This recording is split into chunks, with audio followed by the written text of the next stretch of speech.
اعوذ باللہ من الشیطان اللعین الرجیم بسم اللہ الرحمن الرحیم مومنین تو فیال مدد السلام علیکم۔ معمول سے ہٹ کر ویڈیو ہے مگر کلام اور بیان کا مقصد موضوع اس کی بنیاد وہی ہے کہ جو ہمارے ساتھ مخصوص ہے، اسی پہ ہی چل رہے ہیں۔ فہم حکمت سمجھ کے لیے ایک پیغام ہے، ایک امانت دولت ہے آپ کی۔ مولا علی فرماتے ہیں عدم الادب سبب کل شر، ادب کا نہ ہونا ہر شر کا سبب ہے۔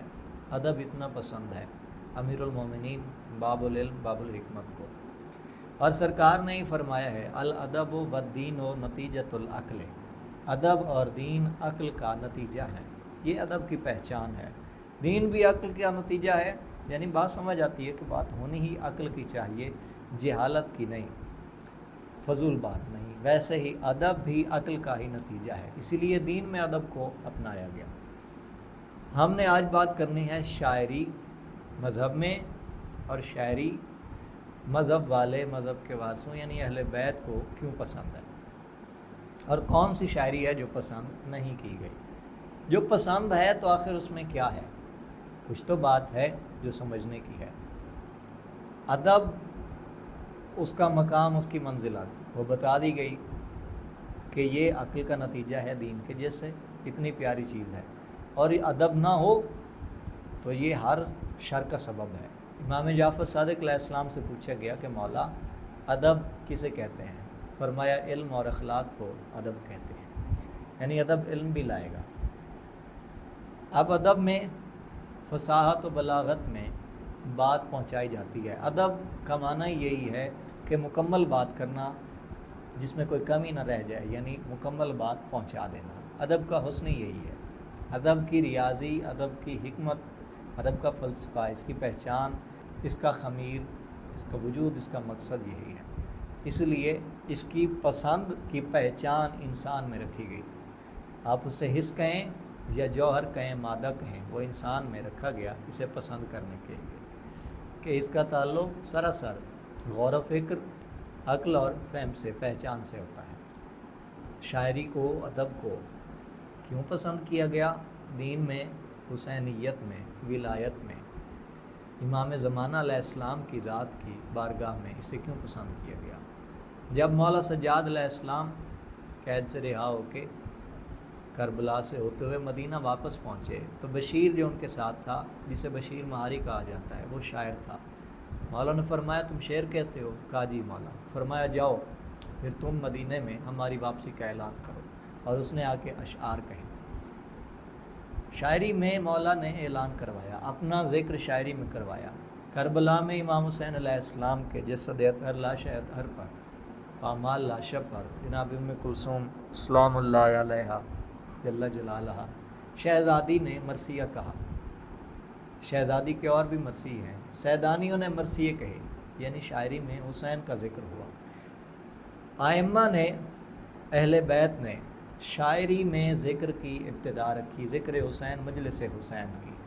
آج بھی نوحہ خوانی، مرثیہ خوانی کے بغیر یہ بات نامکمل ہے، جسے عزاداری کہتے ہیں۔ عزاداری شاعری کے ساتھ ہے، شاعری عزاداری کے ساتھ چلتی آ رہی ہے۔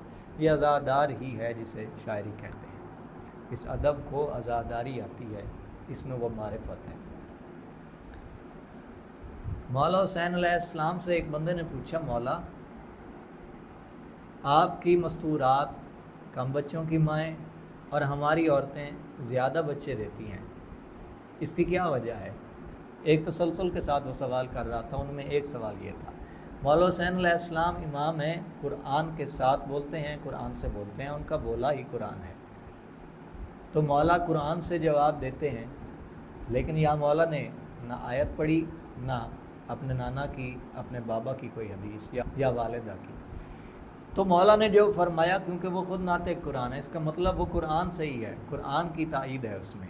مولا نے فرمایا کہ اس کا جواب تو تمہارے عرب کے ایک شاعر نے دیا ہے، اس نے کہا ہے کہ کم نسل کے پرندوں کی مائیں زیادہ بچے دیتی ہیں، اعلیٰ نسل کے پرندوں کی مائیں کم بچے دیتی ہیں۔ مولا نے فرمایا ہم اعلیٰ نسل ہیں، یعنی رسول خدا کے اہل بیت ہیں، عصمت والے ہیں، طہارت والے ہیں، مقدس ہیں، یہ نور گھرانہ ہے، اس لیے یہ حکمت ہے جو شاعری نے بیان کی۔ اور جو گندی نسل کے یعنی کم نسل کے پرندے ہیں ان کی مائیں زیادہ بچے دیتی ہیں، یہ فرق بتایا شاعری میں مولا نے بتا دیا۔ اب شاعری سر کے جیسی ہے، لیکن فرق سمجھیے گا، سر معجزہ ہے، حضرت داؤد علیہ السلام پر اللہ کی عنایت، مالک کی طرف سے عنایت تھی، وہ معجزہ ان کو دیا گیا جن پر زبور نازل ہوگی۔ اور ادب، شعر نہیں ادب کہا جا رہا ہے، ادب اس نبی کا معجزہ ہے، یعنی قرآن حکیم کہ جو خاتم النبیین ہے۔ امام موسیٰ کاظم علیہ السلام سے پوچھا گیا کہ ہر نبی کے پاس ایک معجزہ تھا، آپ کے نانا کا کیا معجزہ ہے؟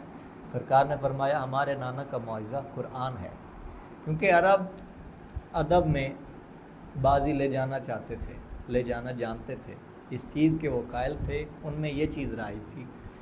معجزہ موسیٰ علیہ السلام کے دور میں جادو تھا تو ان کے سامنے عصا کا معجزہ لایا گیا۔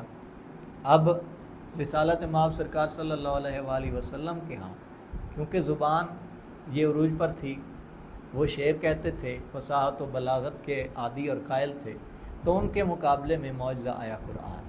امام موسیٰ کاظم علیہ السلام نے فرمایا قرآن کی فصاحت کے سامنے وہ زیر ہو گئے تھے، اب فصاحت قرآنی پہ پھر کبھی بات ہوگی۔ قرآن جس کا ظاہر شیریں اور باطن لطیف ہے، یہ مولا علی علیہ السلام نے فرمایا۔ قرآن اب دیکھیں حکیم بھی ہے، کتاب حکمت بھی ہے، قرآن فصاحت و بلاغت بھی ہے، ادب بھی ہے، قرآن ذکر بھی ہے۔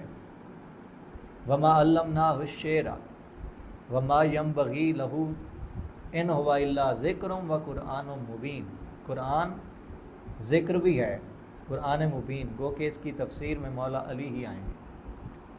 اب کہا گیا فاتو بصورت من مثلہ، فاتو بصورت من مثلہ، بس تم لے آؤ کوئی ایک سورہ جو اس کے مثل ہو، کس کے؟ قرآن کے سورہ کے، یعنی اس کی فصاحت کے سامنے زیر تھے وہ نہ لا سکے، اور خدا کا دعویٰ سچا ہو گیا کہ میں سچا ہوں تم جھوٹے ہو، کافر نہ لا سکے، نہ مشرکوں سے ہو سکا۔ اس کی باطنی تفسیر میں ہے، رسول خدا سرکار سے پوچھا گیا سرکار اس سورت سے مراد کون سا سورہ ہے؟ تو سرکار نے فرمایا اس سے مراد ہے علی بن ابی طالب، کہ علی وہ سورہ ہے جس کی کوئی مثل نہیں لائی جا سکتی۔ اب علی باب العلم بھی ہے، باب الحکمت بھی ہے، علی ادب کا بھی مولا ہے، علی صاحب ولایت ہے، اعلان ولایت ہو رہا ہے، من کنت مولا فہذا علی مولا۔ ادب میں علی کو کہا جا رہا ہے کہ یہ کل کا کل ایمان ہے، کل کفر کے مقابلے میں جا رہا ہے، جہاں بھی علی کی فضیلت بیان ہوتی ہے، جہاں بھی رسول کی فضیلت بیان، خطبات آتے ہیں، احادیث آتی ہیں، سب ادب میں، اس میں حکمت، اس میں علم ہوتا ہے، اسی میں سب کچھ ہوتا ہے۔ اس لیے ادب سے یہ شاعری پسند ہے محمد وآل محمد۔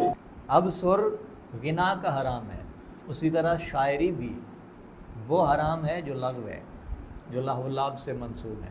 شاعری میں ایک چیز ہے اردو میں ریختی، جو غزل جیسی ہوتی ہے، لیکن شعراء میں شاعری کے ادب کے حکماں میں اسے حرام کرا دیا گیا، منع کر دیا گیا، کیونکہ اس میں فوش آتا تھا، عورتوں کی باتیں ہوتی تھیں، جسمانیت کی باتیں ہوتی تھیں، وہ حرام قرار دی گئی۔ اور شاعری میں پاکیزگی کہا جاتا ہے مرثیہ کو، یہ ہے ادب کا وزن۔ اب میر انیس اور مرزا دبیر سرکار، ان کو اردو ادب میں کیوں نابغہ جانا جاتا ہے؟ خدائے سخن کہا گیا میر انیس کو، مرزا دبیر وہ اور مقام رکھتے ہیں، بلند ہیں، وہ صرف حسینیت کی شاعری کرتے ہیں، یعنی شاعری کا ادب ان کا اتنا بلند تھا، اور ادب وہ جو کمال پہ پہنچتا ہی تب ہے جب وہ پاکیزگی پہ ہو، محمد وآل محمد پر، رسول و اہل بیت رسول پر، مظلوم کا ساتھی ہو۔ سورۃ شعراء کی آخری 4 آیات پڑھیے، ان میں یہی ہے، شاعروں سے خدا منع بھی کر رہا ہے کیونکہ جو وہ کہتے ہیں وہ کرتے نہیں، اور آگے خدا یہ کہہ رہا ہے کہ مظلوم پر جو لکھے، جو قرآن کی آیت عربی اس کی فہم رکھتا ہے وہ جانے گا کہ خدا نے فرمایا جو مظلوم پر کہے خدا اس کے ساتھ شعر کہنے میں ساتھ ہے، یعنی خدا کرم کرتا ہے، یہ وہ عنایت ہے۔